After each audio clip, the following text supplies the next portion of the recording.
Good evening, folks. Great. On behalf of the School Counseling Office, we want to welcome you tonight to our financial aid night. And if you folks haven't already, there's handouts right at the front table. And also, if you or anyone that you know could not make it tonight, and if you have any questions or want to revisit any part of today's program, we are filming this, and you could find it on our school counseling website on the left-hand side under video presentations, because there's certainly a lot of information to absorb tonight that you could always go back for your reference. But I would like to thank Bill Smith. He is from Scholar Fit up in Maine. We are so excited that he could join us tonight. He is an expert in the field. He was at the forefront of also helping colleges create their net price calculator that is on their website. He's also been published in a bunch of journals as well. And he's an expert in packaging and really just understanding the whole process. So we are certainly lucky to have him here tonight. And here he is. Great. Thanks, Bill. Great. Thank you. Thank you for coming. I've always wanted to say film before a live studio audience. So this is really cool. So before we start, if anyone wants to take pictures or notes, feel free, but I'll be happy to send the slides to anyone after tonight's presentation. My email is on one of the handouts, and if you just send me an email, I'll send it out to you, so feel free. Also, as we go through, if you have questions, I think it's good to ask them when they come up. Probably other people will have questions too, and it gives me a little chance to have a sip of water too. So we're going to go kind of fast and cover a lot of ground, but hopefully it'll be all make sense in the end. So before we start, I want to remind you of the end in mind. And we're going to talk about a lot of numbers. Sometimes it's kind of intimidating, but the goal or the objective, the payoff for going to college really makes sense. So college graduates have about 46% less unemployment than high school graduates, and they earn about 65% more. So this is where, this is kind of the payoff. So that's what you want to keep in mind as you're going through all this. So what we're going to talk about tonight is assessing where you might get aid. Of course, it's really your student, but it's a family thing. So where you and your student might get aid, and then deciding what you can afford.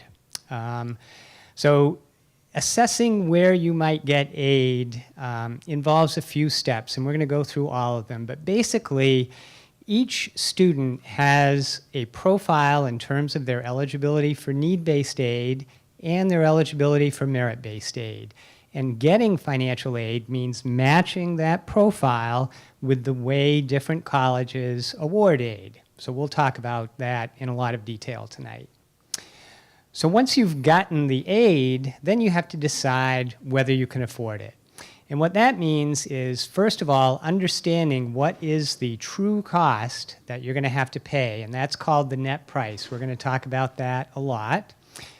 It also means thinking about what resources you have to pay the net price, deciding how much, if anything, you're going to need to borrow, because for a lot of people, borrowing is part of the paying for college equation, and then deciding if that amount of debt is going to be reasonable. So by the time you leave, hopefully we'll have gone through all of that.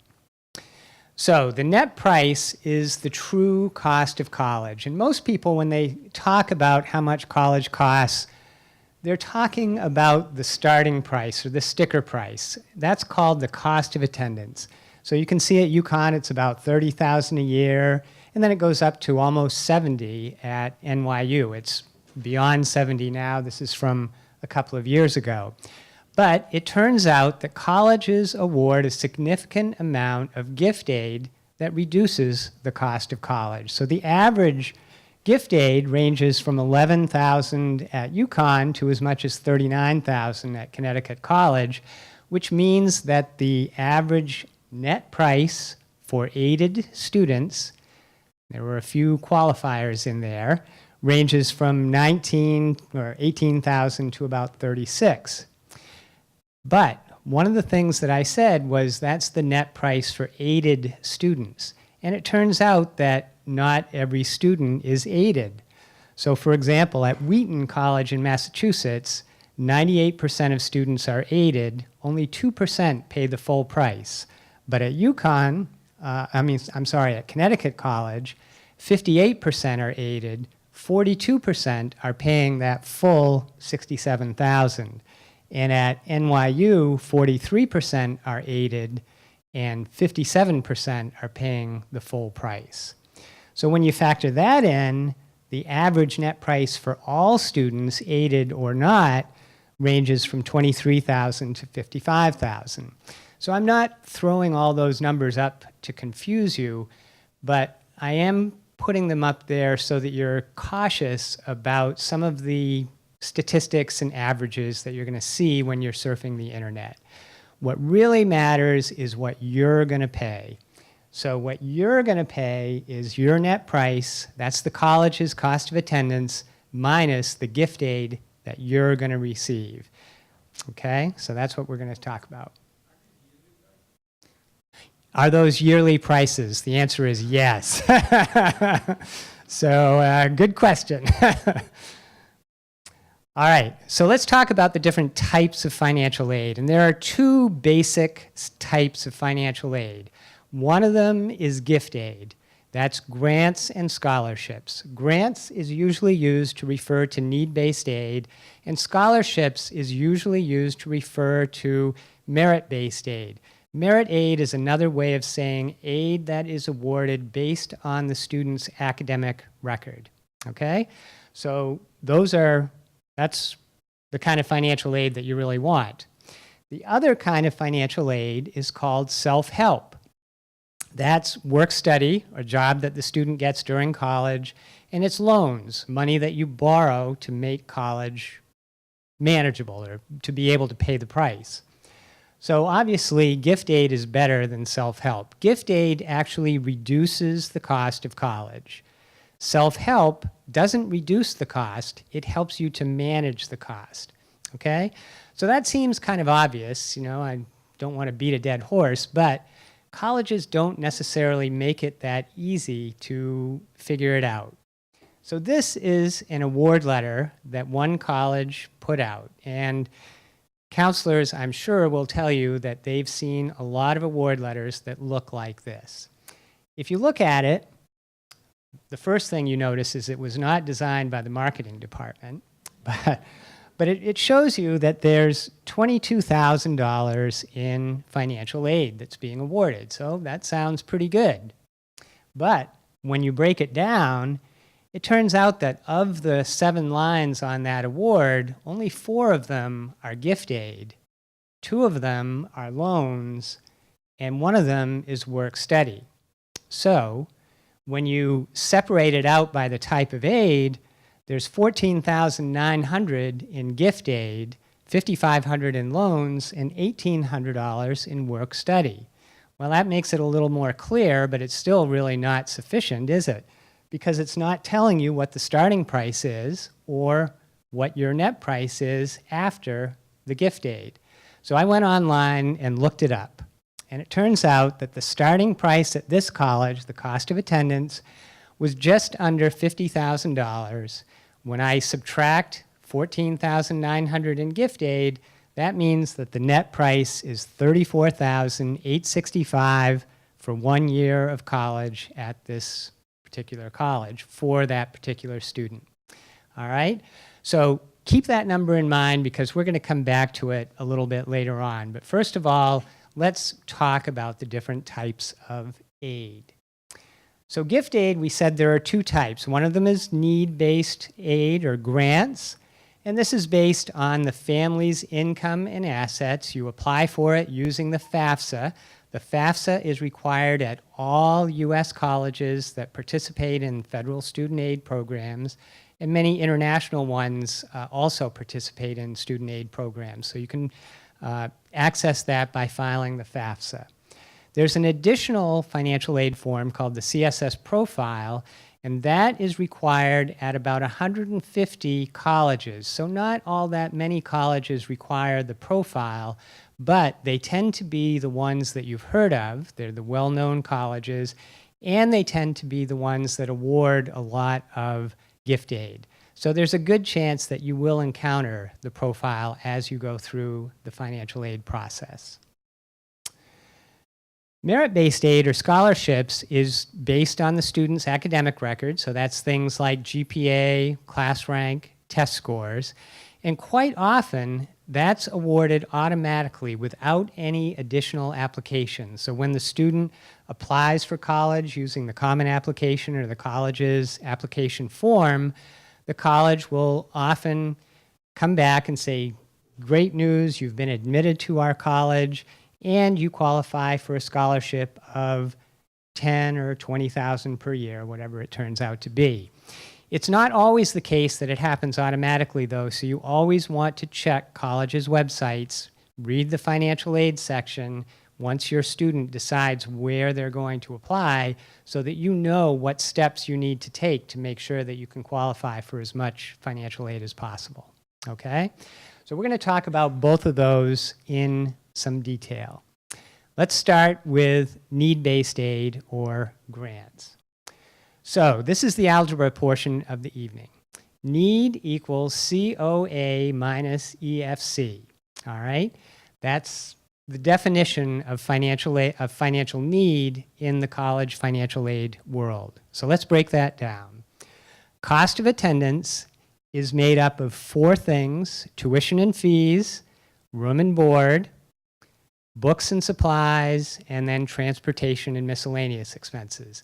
At most colleges, tuition and fees is the big number. And then room and board, living in the dorm and a meal plan, that's typically between $12,000 and $15,000 a year, and then smaller amounts for books and other expenses. But add those all up, and that's the cost of attendance. And every college publishes its price using these four elements. All right? EFC stands for Expected Family Contribution. And this is the most misleading acronym in the English language because it doesn't mean how much you're expected to pay. All it really is a way of measuring a student's family's economic strength compared to other people who are applying to college. Okay? So it's going to come out as a number. Don't put a dollar sign in front of it because usually that's not what you're going to end up paying.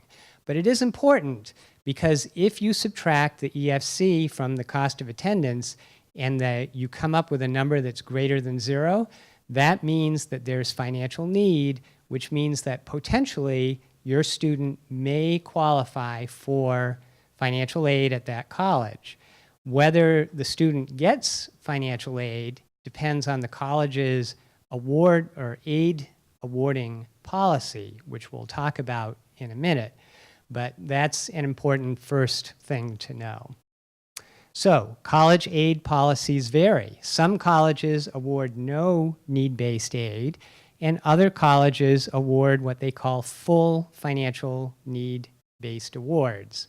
So, if your student has financial need, obviously, you'd rather that that student is applying to colleges that meet need. If your student doesn't have financial need, then that's not part of the picture for your end price. If you are interested, you can estimate your EFC at this website. Don't forget, I'll send the slides to anyone.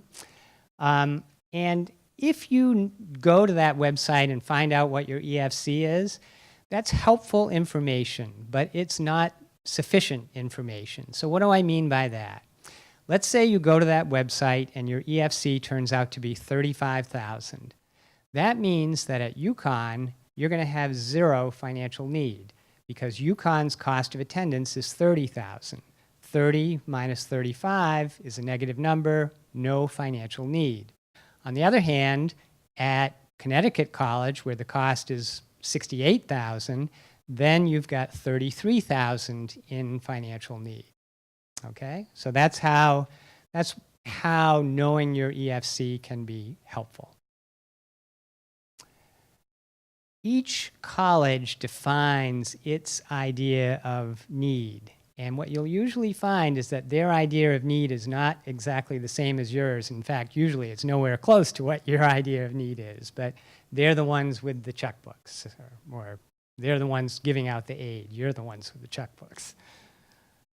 All right, so we said that EFC determines eligibility for need-based aid. We said that there are two forms that you use to apply for financial aid. Each of those forms is associated with a separate formula that's used in determining the EFC. So you really end up with two EFCs if you file the FAFSA and the profile. But the way they approach it is basically the same. So they look at income and assets from the parents and the students. So when they figure out the EFC, they're actually doing 4 separate calculations in the background. They're looking at the parents' income and saying, okay, we think that this amount of income is associated with this amount of this portion of the EFC. Then they look at the parents' assets and they say, okay, we think that the assets are associated with this much. Then they look at the students. Typically, high school students don't have significant contributions to the EFC. One of the things you should notice about this is that the parent contribution from income is based on a much higher percentage than the parent's contribution from assets. So what that means is that for most people, income plays a much bigger role in figuring out what the EFC is than assets do. So a lot of people will say, my assets are killing me for financial aid. But usually income is much more significant in the financial aid formula than assets are. And people will do all kinds of crazy things to try to shield their assets from the formulas. And a lot of times it's just a waste of time, and it's not necessarily in their best interest from their overall financial standpoint. So don't get caught in that trap if you don't clearly understand and benefit from it. So are retirement assets included in those assets? I'm going to talk about that in detail in 1 second. So if I don't answer it completely, let me know. So that's a good segue into talking about what counts as income, and then we'll talk about what counts as assets, all right? So for the FAFSA, they start with adjusted gross income. That's the bottom line of page 1 of the 1040, okay?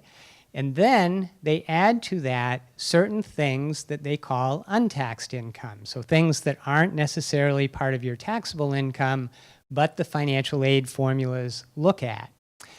One of the significant ones is current year retirement contributions. So if you are making retirement contributions to an IRA or a 401k or a simple or a SEP or something like that, that amount is added back to your total income.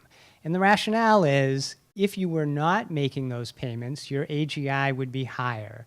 So it's kind of a wash, really. If it weren't being deducted from your income, it would be part of your adjusted gross income.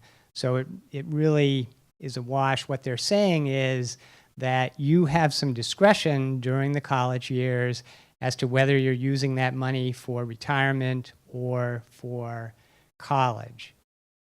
Personally, I'm not advocating that you stop thinking about retirement when you're facing college costs, but that's the rationale for why they add that back as untaxed income, okay? And then they also add things like child support, workers' comp, disability, that type of thing. There are a couple of subtractions for most people. It's child support that you might pay to an ex-spouse. And then they subtract some very minimal allowances for the most basic living expenses. Once they've done that, adding and subtracting, they assess whatever is left over in a progressive fashion similar to how the income tax rates work. and the maximum marginal rate is 47%. So after you hit about $34,000 in what's called available income, every dollar above that is going to count 47% towards your EFC.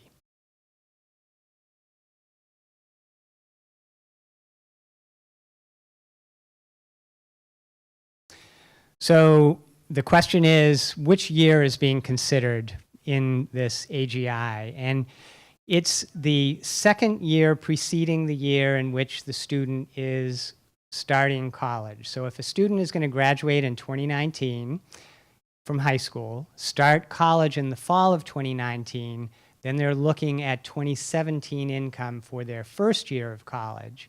Their second year of college, they'll be looking at 2018 income, and so on, okay? And I'm going to give you a table that will allow you to kind of keep track of what those years are.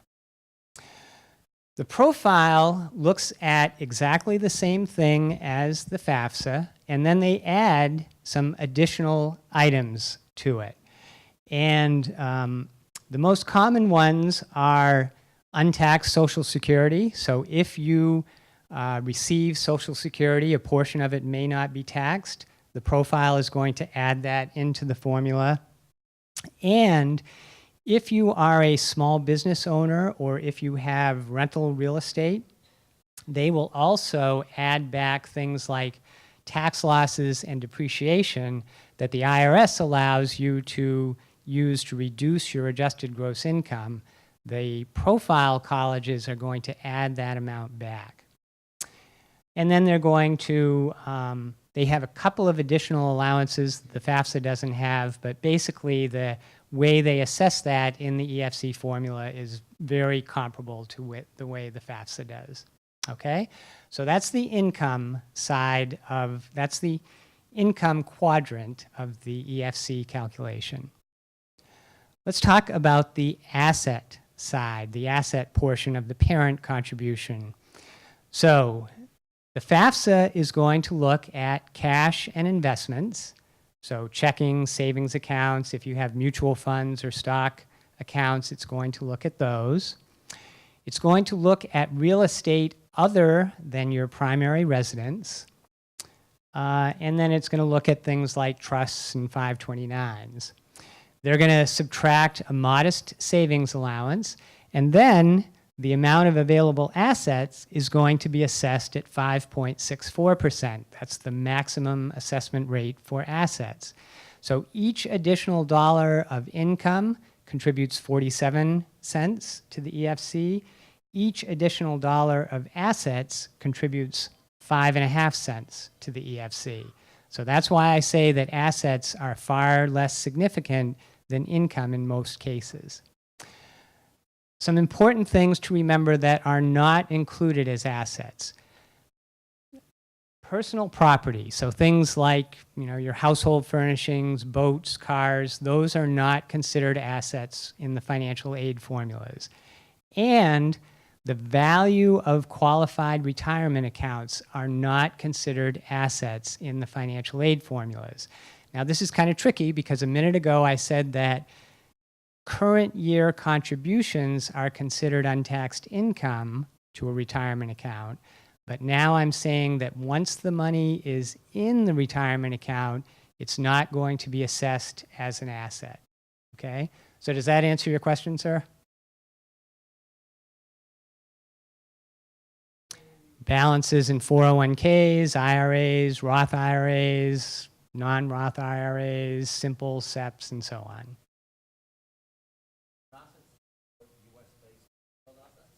No, if you own assets overseas, they want to know about those too. So the question was, does that include US assets only? And the answer is no, it includes all of your assets. One important exception or unusual feature is that student-owned 529s count as a parent asset. So I'm going to tell you in a second why that's important. Okay?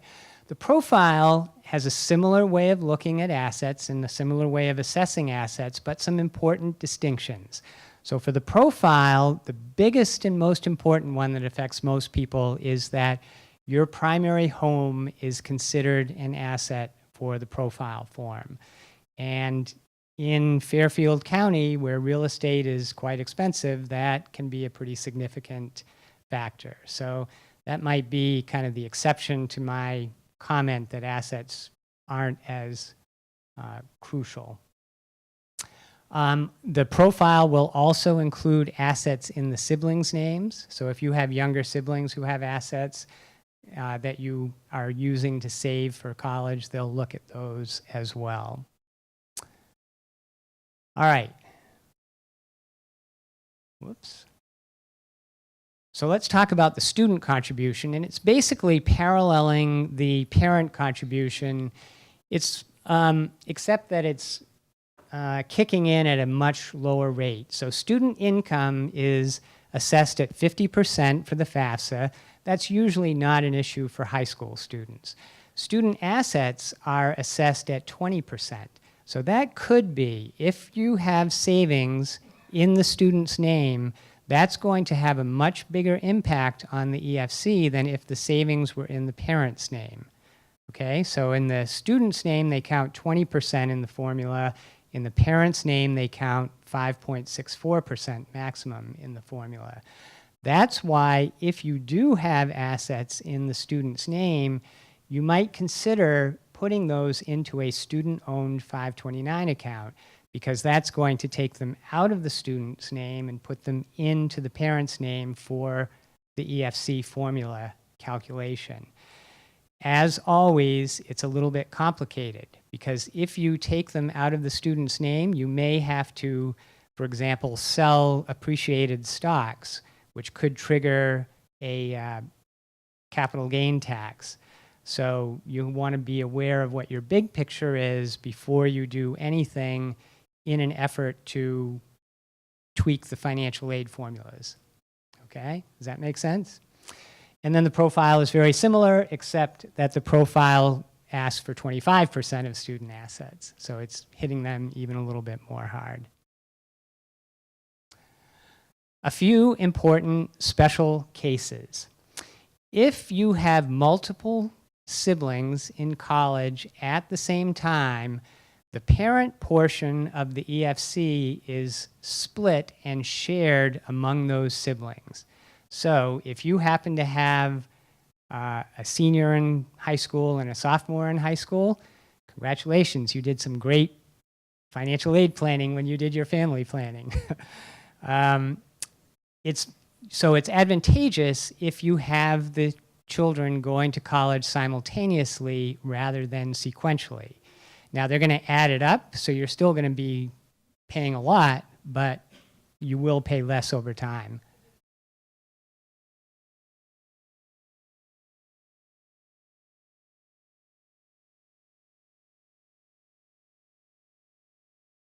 Yeah, so the question is, what if you have twins or triplets and they're not in college yet?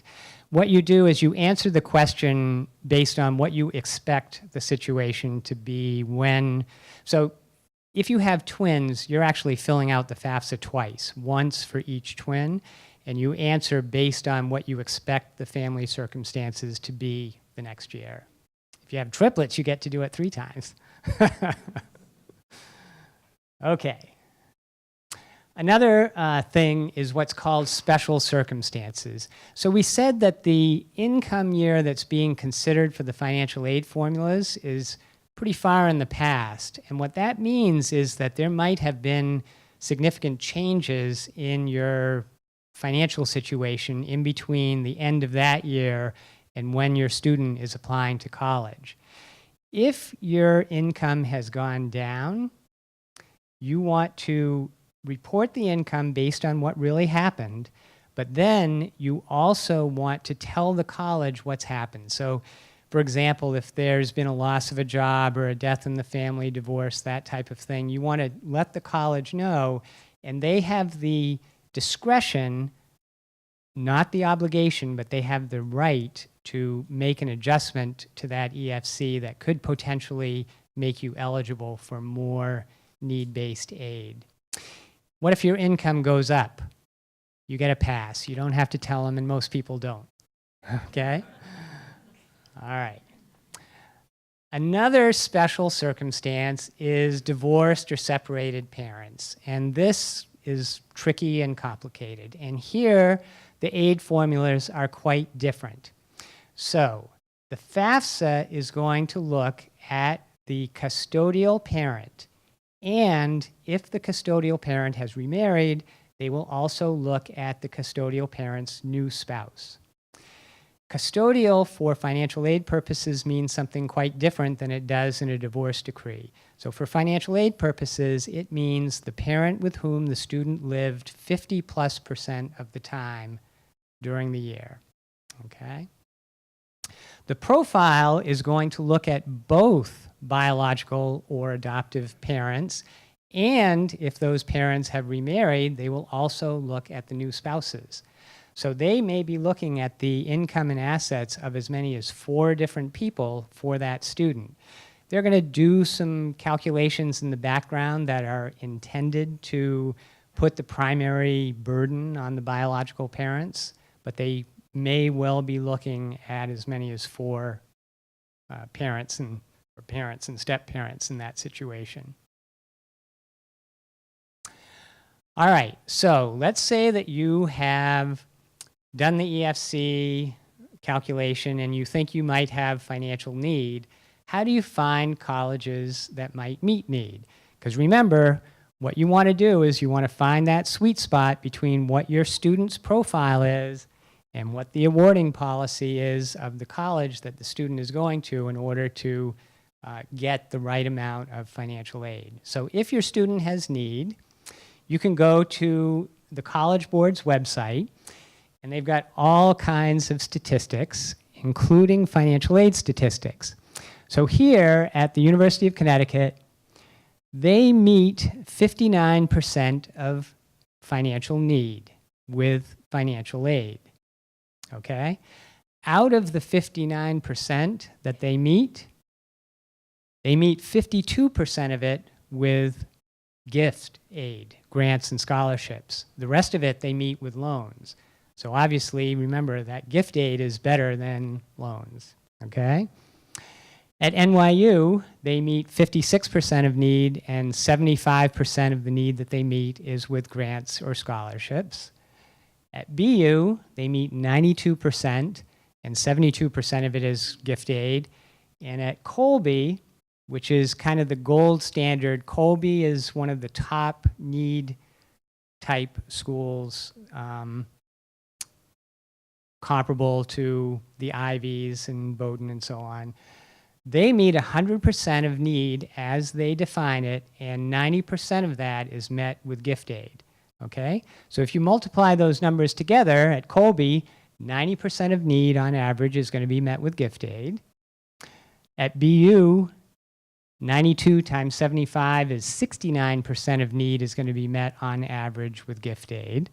At NYU, about 42%, and at UConn, about 31%.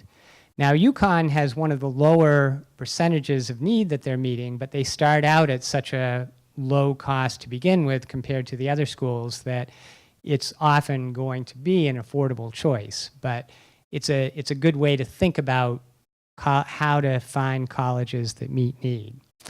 Now, these are all averages. And remember, I said averages, you guys are not average. You are superstars. So, this doesn't mean that's what you're going to get. But what it does mean is that if you think you have financial aid, or if you think you have financial need, if you can find Colby-like awarding colleges, then that's where you might get financial aid, okay? All right, there's a lot of myths that surround the financial aid process, and let's talk about the debt myth. So a lot of people think that debt is going to be figured into the financial aid calculations, and the answer is probably not. Unsecured debt, meaning credit card debt and education debt, is never counted in the aid formulas. Debt is counted only if it directly and legally secures an asset that is being counted in the formulas. So what that means is that your mortgage doesn't count for the FAFSA because your primary residence isn't included as an asset in the FAFSA formula. Your mortgage does count as a debt on the CSS profile because they look at the value of your house in the CSS profile's EFC formula. Okay, makes sense? The next myth is the savings myth. And a lot of people see that the EFC assesses assets, and so they think it doesn't make sense to save for college. And I even had one guy who said, my accountant told me that if I couldn't save 100% of the cost of college, I shouldn't save a nickel. That was horrible advice. He should fire that accountant because it's really bad. Because what happens? If you don't have the money in savings and you want to go to an expensive college, the only way to do it is probably going to be to borrow. And borrowing always costs a lot more than savings. So let's take a look at an example. Remember, I said that Colby was the gold standard, and it's rare that a college meets 90% of need with gift aid. So I'm going to show you an example that doesn't happen of a college meeting 100% of need with gift aid. And the maximum cost over 4 years of saving $100,000 at that college would be about $15,000. On the other hand, if you have to borrow $100,000 to pay for college, you're going to pay back $160,000. So borrowing is going to cost at least 4 times more than saving. And saving at NYU, where they meet only 42% of need, is going to be 42% of that 15,000. So it makes that difference even bigger. Okay? So it's never a bad idea to save, and it's also never too late to save. Every dollar you save is money that you hopefully won't have to borrow to pay for college. Let's talk about the dates, and we talked about this a little bit. So the year that's being considered for the FAFSA and the profile is for a student graduating in 2019 is the year that ended December 31st, 2017. So the year ended last year. You filed your taxes in April.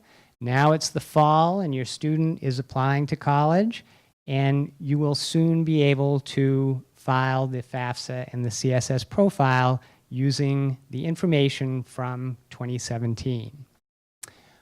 That means that the information is going to be available so they can give you an aid award pretty promptly after they make your admissions decision and you file all the forms.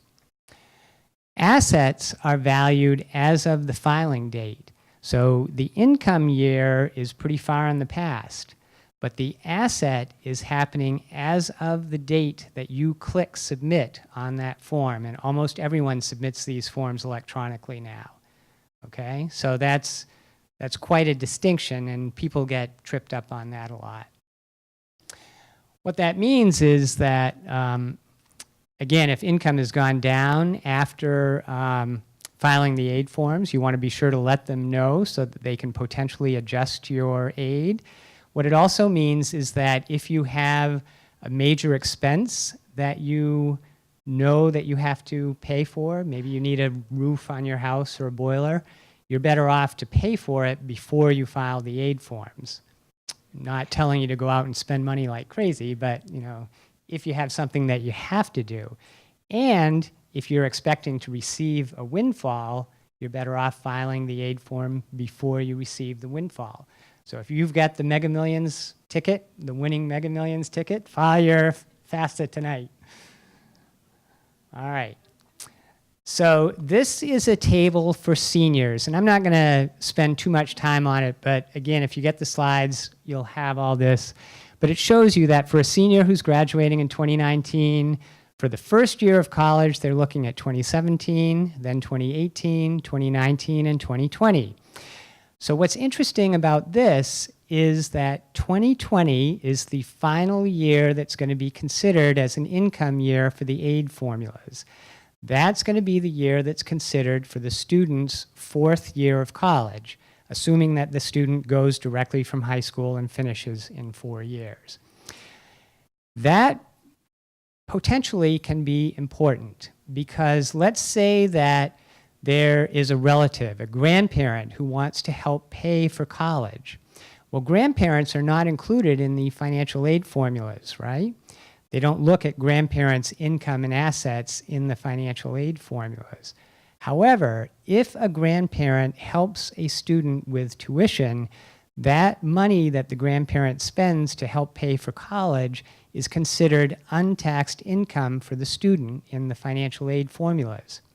So if the grandparent waits until after December 31st of the student's sophomore year of college, the final income year will have passed, and that will no longer have any impact on eligibility for need-based aid. Does that make sense to everyone? It's a little tricky, but now, all of this assumes that there's eligibility for need-based aid. If you're not eligible for need-based aid and your grandparents are going to help, well, help anytime, right?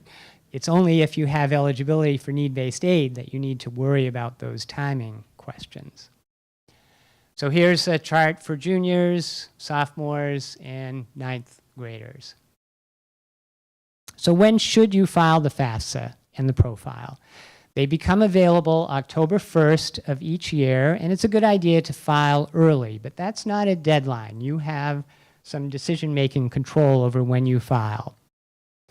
If the student is applying early decision, you definitely want to file at around the same time that the student applies early decision to college, because you want the college to be able to come back to you at the same time that they say, yes, you're admitted, with, and here's how much you're going to get in financial aid. That's important. A few colleges are moving their deadlines earlier in the year, so again, that's another reason to be sure to check the college's websites. And then we talked about filing when the value of assets is low if you have discretion over that kind of thing. You do need to say on the FAFSA and the profile which colleges are going to get the information.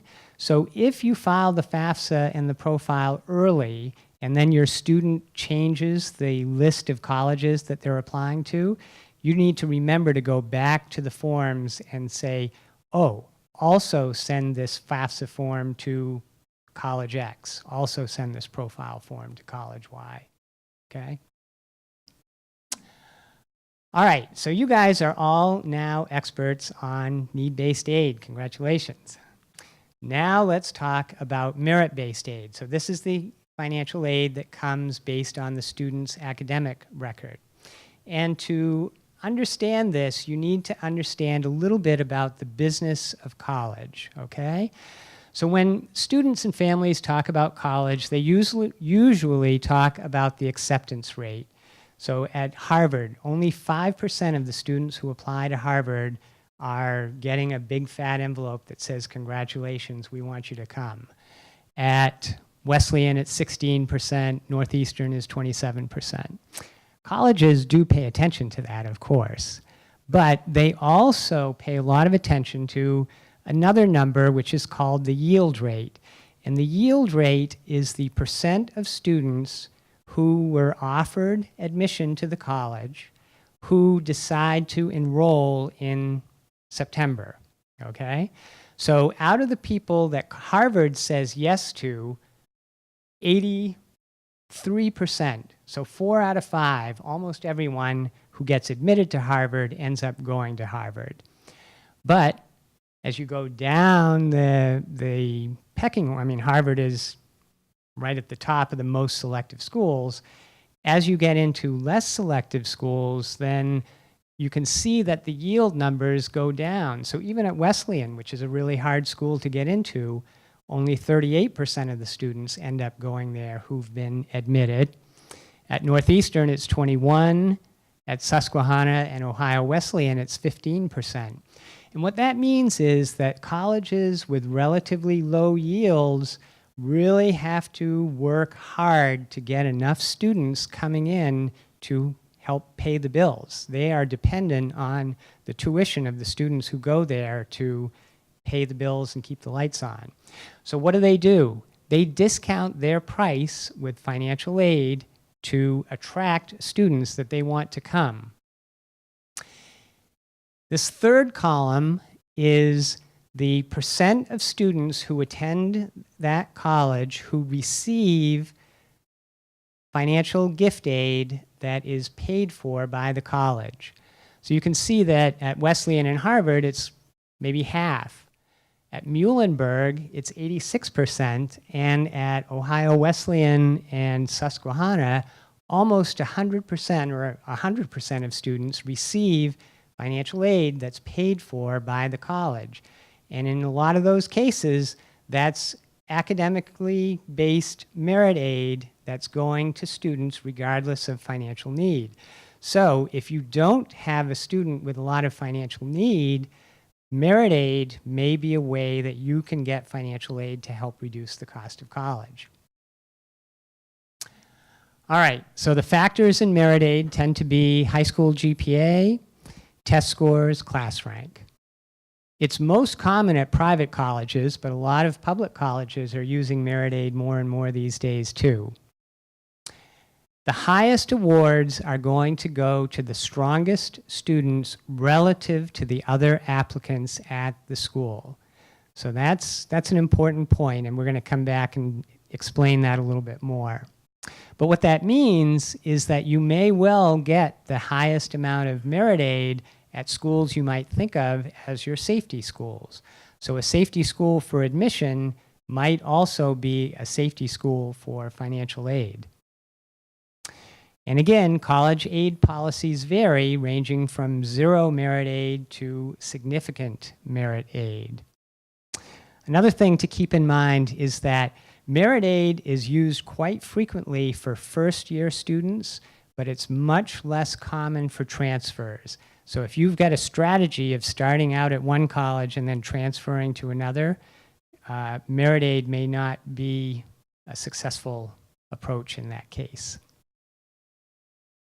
So here's an example. Here's Gettysburg College in Pennsylvania and Washington College in Maryland. Who's heard of Washington College?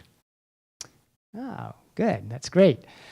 It turns out that the CEO of General Electric got fired a couple of days ago, and the new CEO of General Electric went to Washington College. So that's a pretty good success story from Washington College, right? So Gettysburg has a 46% admit rate, and Washington has a very similar one of about 48% admit rate. But the yield is quite a bit different. So it's about half as much at Washington College as it is at Gettysburg. And if you look at their highest merit award, it's $25,000 at Gettysburg, and it goes to students who have a combined SAT of 1470 or more. At Washington College, the highest award is similar, about $23,000, but it goes to students with a combined SAT of 1320. And then you have lower awards that go to students with 1,300 or 1,000 SATs, respectively. And what's really interesting is when you layer in the middle 50% of applicants at these two schools, you see that the 75th percentile means that 25% of the students at that school scored higher than that on the SAT. And what's happening is that that top merit award is just a little bit above the 75th percentile. And the bottom merit award is pretty close to the 25th percentile. And that final statistic we talked about, 78% of students at Gettysburg receive gift aid funded by the college. 94% of students at Washington College receive gift aid funded by the college. So it turns out that you can generalize from this observation. If a college uses merit aid, then the best, highest awards are likely to go to the students who are above the 75th percentile. And if a college uses merit aid, the awards may phase out when you get to about the 25th percentile. But a lot of colleges that have to compete aggressively for students award merit aid to almost everyone who they admit. So, how do you find out if a college is likely to award merit aid? This is a website that the federal government maintains, College Navigator, and this has a ton of great data about colleges. And in the financial aid section, they show you what percent of students receive aid that is funded by the college. So that's where that 78% at Gettysburg comes from, and the 94% at Washington. And the general rule is if that percentage is above 60 or 65%, there's a good chance that the school uses merit aid as part of its awarding strategy. If it's above 80%, it's highly, highly likely that the school uses merit aid as part of its financial aid awards. So where might you get merit? What I want to do is I want to look at an example of a student with a combined 1150 SAT and see where might this student be a candidate for merit aid. So what you want to do is you want to find colleges where that level of SAT is towards the top of the range of students who go to that college. And one source of that information is US News. So Shenandoah College in Virginia, their 75th percentile SAT is 1123. That's a little bit less than the 1150 that our example student has. And that student also is going to be above the 75th percentile at Suffolk University in Boston, or Old Dominion, or UMass Dartmouth. Now, even if you're a little bit below the 75th percentile, there might still be some decent merit awards.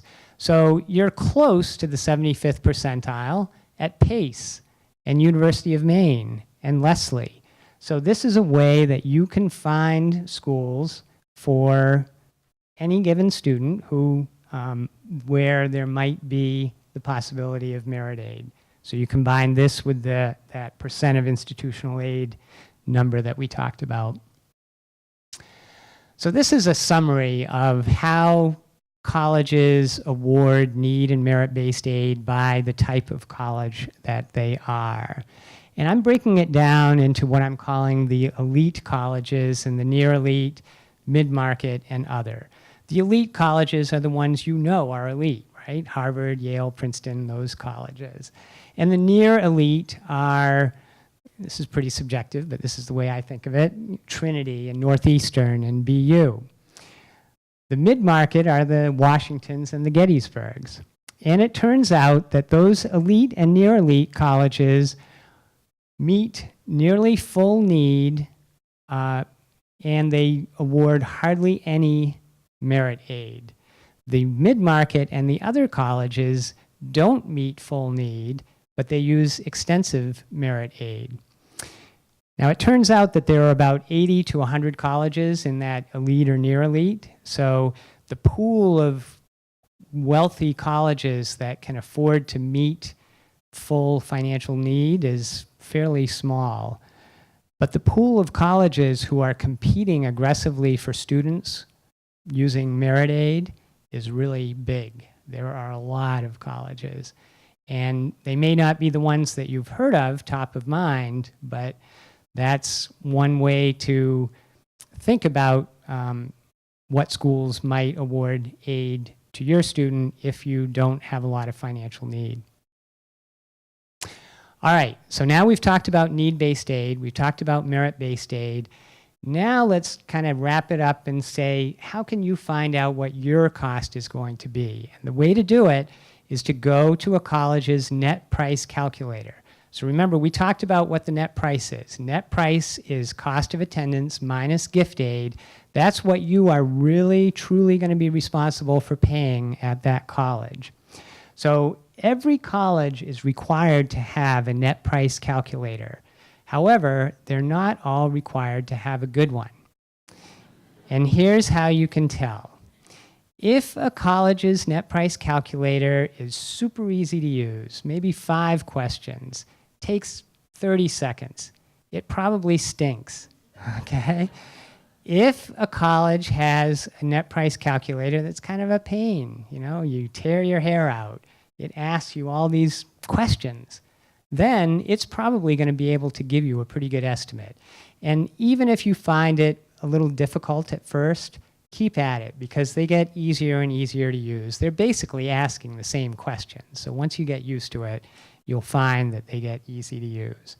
And always remember, cost of attendance minus gift aid equals net price. So this is an example of the output of a net price calculator. And if you're a numbers guy like me, you love it. But if you're not a numbers guy, it's maybe not quite as friendly. But remember, cost of attendance minus gift aid equals net price. So all you have to do is remember that formula and then look. So tuition and fees are itemized there. And what they've done is they've broken it down by fall and spring, but what you really want to know is what it is for a full year. All right? Room and board is also shown. Books and supplies is there. Transportation and miscellaneous expenses are there. And the amount of gift aid is there. So the net price at this college is $34,436 for this particular student for that year. There's another myth, I call it the net price calculator myth. And a lot of people think that you can't use a net price calculator because you haven't filled out the FAFSA or you haven't done your taxes yet. That's not true. You can use a net price calculator anytime. And I think that thinking about it as a bullseye is a good way to think about it. So the further away your student is from college, the less complete the information that you have. And so it's going to be a less precise estimate. But the closer and closer you get to starting college, the better and better those estimates are going to be. And a lot of those net price calculators that I mentioned that are kind of a pain, they can be pretty accurate. I've found as I compare the net price that they show compared to the actual aid awards. So if you decide to become a net price calculator nerd, you can do this for almost any school and come up with a grid that shows how this college awards aid based on various EFCs and academic profiles. But what I want to do is to zero in on one student to show you how to use net price calculators. So we're going to pick a student who's got a B- to B average and 1100 SAT. And at Shenandoah College, that student is likely to get a $10,000 merit award and an additional $3,500 in need-based aid. Subtract that from the cost of attendance of $45,000, and the net price is about $32,000 for that student to go to that college for 1 year. Those colors indicate my subjective assessment of the likelihood of admission. So dark green means that there's quite a strong chance that the student will be admitted there. Light green means maybe, and gray means probably not. So do a lot of net price calculators and compare them side by side. Now here it's time for me to stop and step back for a minute because I've been talking about the cost of college and the price of college, but there's more to it than that, as you know. So you also want to think about, what is the student interested in? Does the college offer the major that the student wants? Because you might find a super cheap college, but it's not going to be the right college for your student. Well, that's not a great bargain. So you might have to look a little bit further. The other thing I tell students is don't not apply to a college because it looks too expensive. because you're more than the numbers that you can put into a net price calculator, and you're more than your test scores and so on. So go ahead and apply. You don't know for sure what it's going to be, and maybe they'll come back with a better offer. But do make sure that you have some colleges that you apply to that you are highly confident you'll be able to afford. All right, so going back to that 1,100 SAT student, B student, it turns out that the net price at Roger Williams is about 42. Shenandoah, we looked at earlier, that's 32. West Virginia, U is 30. Wheaton in Mass is 23. Bowdoin is a great bargain at 17, but the trick is that student may not get in, probably won't get into Bowdoin, right? And then I'm also showing UConn at Stanford commuting to school. That net price is about 15. Now I know that that is not an apples to apples comparison, right? Living in the dorm is not the same as commuting to school, but I include that example whenever I do this presentation because I want to remind people that there is an affordable path to college for everyone, even though it might not be the first path that you think of. All right, so you know about need-based aid, you know about merit-based aid, you know about how to find your individual price. Now we're going to wrap it up by talking about how do you decide how you're going to pay for it. Net price, remember, is the price after gift aid, and you pay that with income that you earn over time. And there are three types of income. One is prior income that you've earned in the past and saved. One is current income, so that's money that you earn during the college years and you can use to pay college expenses while your student is in college. And then the final one is future income. That's money that you're going to earn after college and use to repay debt with interest, okay? Those are the three ways to pay for college, and they all come down to you and money that you earn. So, remember we talked about that award letter at the beginning that came out to about $35,000. I want to go through an example and see, is that college affordable? Well, we got to remember this gentleman's question at the beginning, is that the one-year cost? Yes, it is, and the student is going to be going for 4 years, right? So there are a couple of important questions that you need to ask, all right? One of them is, what's going to happen to the cost of college in the future? Well, it's probably going to go up. We don't know how much, but it's probably going to go up some. And another really important question is the aid going to be renewable for years 2, 3, and 4? This is a question that you want to have answered for every college on your students' list while you're making your decisions about where the student should go. Most colleges will put it on their website. And usually they'll say, okay, you can renew need-based aid provided that your income and assets remain fairly consistent over the course of college and you file your aid applications each year. They'll also usually say for merit-based aid that you can renew the merit-based aid as long as the student maintains a minimum GPA. You want to know what that GPA is. If it's 3.0 or 3.2, that's one thing. If it's 3.6 or 3.7, that's not as achievable. And a few schools will front load their aid. So they'll offer more to an incoming first-year student and then pull it back for years 2, 3, and 4. That's not that common, but you don't want to be caught in that trap, that's for sure. So for this example, we're going to assume that costs increase 2% per year and that the aid is constant and renewable over the 4 years. And we're also going to assume that the student has $2,000 in savings and the parents have $25,000 in savings. So how are we going to pay for this college? Well, it turns out that that $35,000 for 1 year turns into $145,000 for 4 years. So that all of a sudden looks like a lot more money, doesn't it? We're going to start with what the student can contribute. The student can get a work-study job and earn $1,800 each year. That was from the award letter. And then the student can borrow a total of $27,000 for 4 years of college in federal student loans. Those are automatically guaranteed availability for the student as long as you file the FAFSA. We're also going to use the student's 2,000 in savings first. And the reason to do that is because remember that student assets are assessed more heavily in the aid formulas. So if we use that up first, maybe there's a little bit of a chance for more aid in subsequent years. We're also going to assume that the student gets a summer job.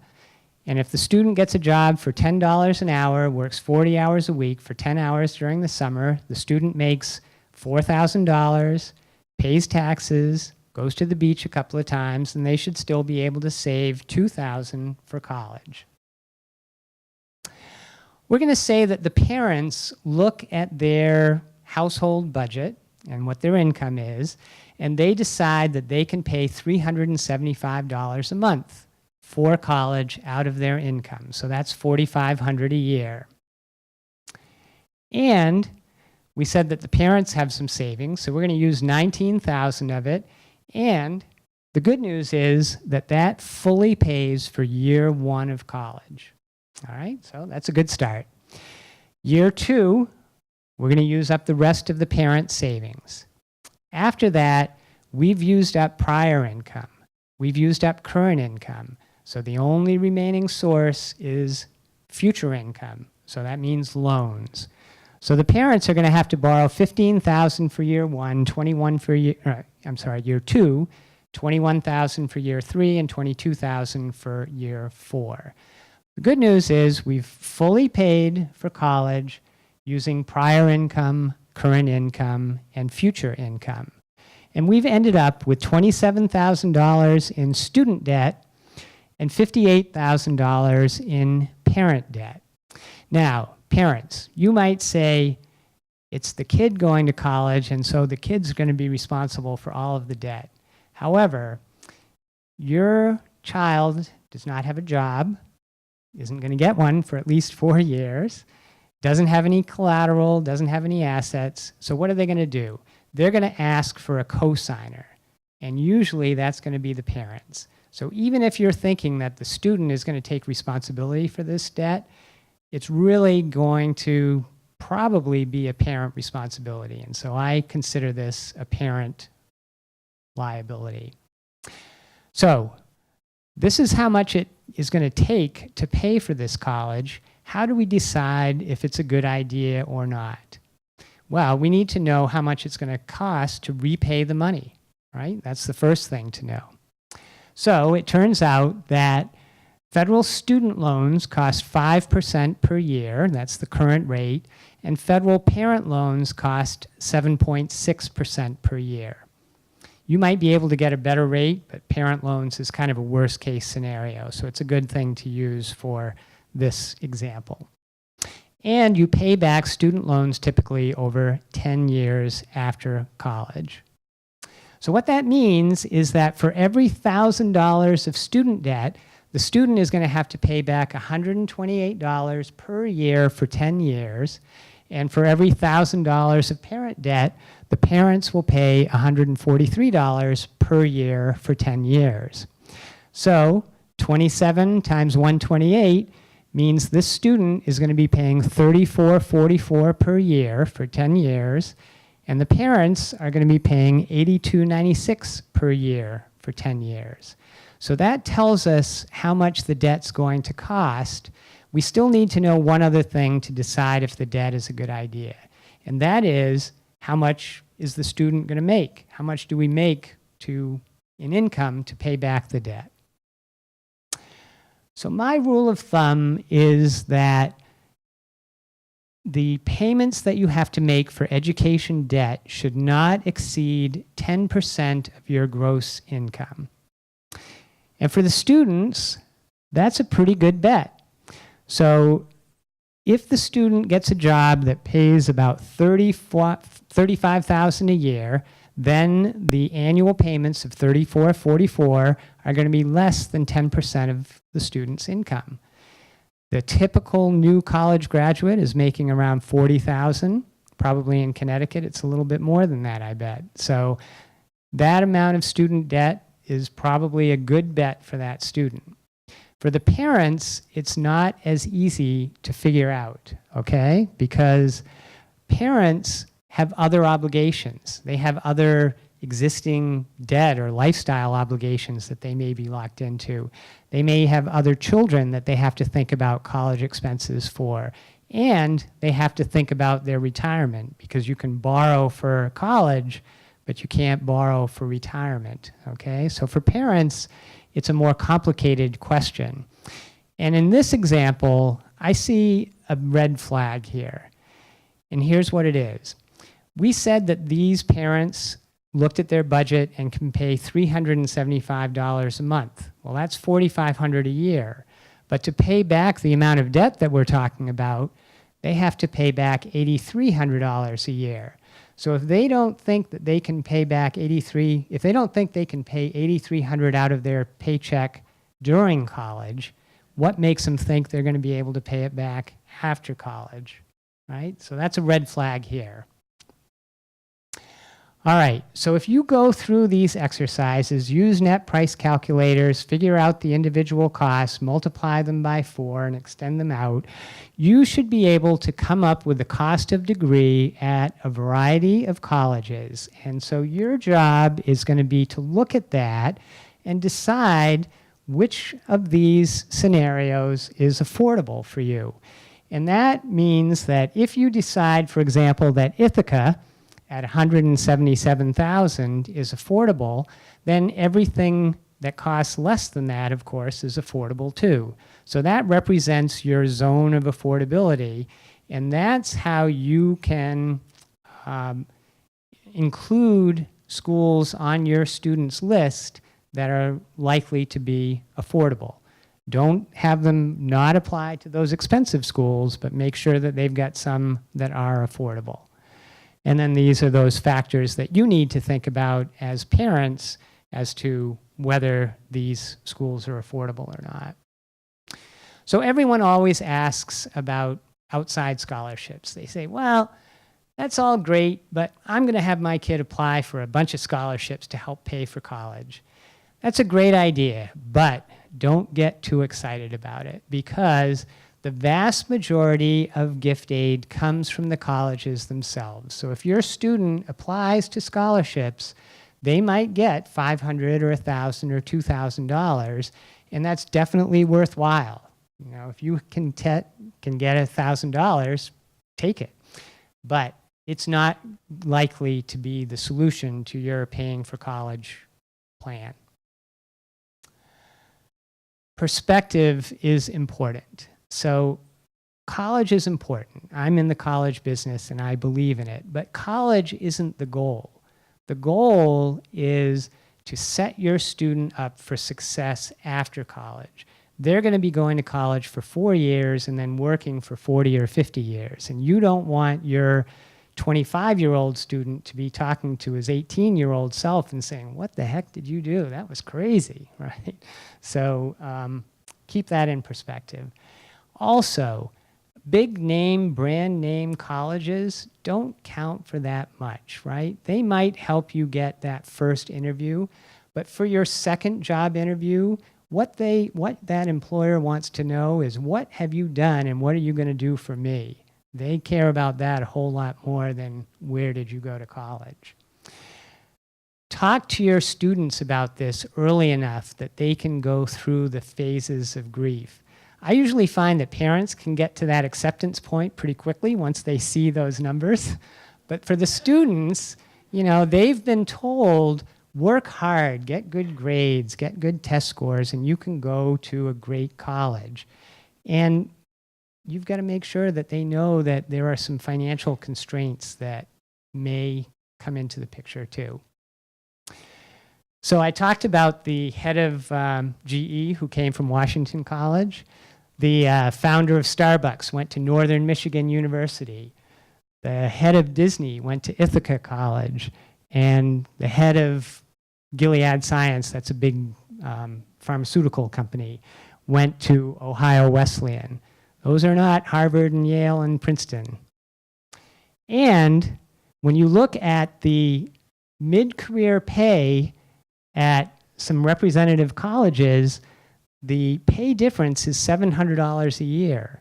But the amount that you actually pay, the difference between the most expensive and the least expensive college, is $50,000.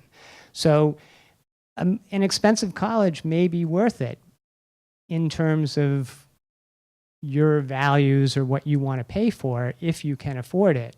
But whether it pays off in dollars and cents, maybe not. All right, so how do you find financial safeties? Use the numbers that we've talked about. Remember the relatively high admit rate, the relatively low yield rate, the relatively high institutional aid numbers. That can give you a clue as to where a student might get merit aid. And then you can include different college types on your list to seed for them. So in Connecticut, UConn is a good value, so out-of-state flagships probably aren't such a great thing to look at, although University of Maine has great merit aid, so you can think about that. But Keene State in New Hampshire, that's a secondary school. They have a $35,000 starting price, and they've got merit aid that can take $7,000 or $8,000 off quite often. You can look at different levels of private colleges, and those might also offer aid. So what I find is it's often possible to find some private colleges out of state that won't be that much different than what you might pay at UConn, but you do have to look for them. I'm not going to go into this much, but if you are interested, this IRS publication has a ton of great information about 529s and other types of tax breaks for college. And then Connecticut has a couple of benefits. You can get a tax deduction for putting new money into a 529 plan. And if you're going to borrow parent loans, the Connecticut State Agency has lower rates than the Federal Plus loans. So keep that in mind if you're ending up needing to borrow money. So the handout that I gave you has a lot of resources. I've got a website with more resources. And I've come to about the end. So we've got time for questions if you have any. And I appreciate your coming, and I hope it's helpful. And good luck to you as you go through this.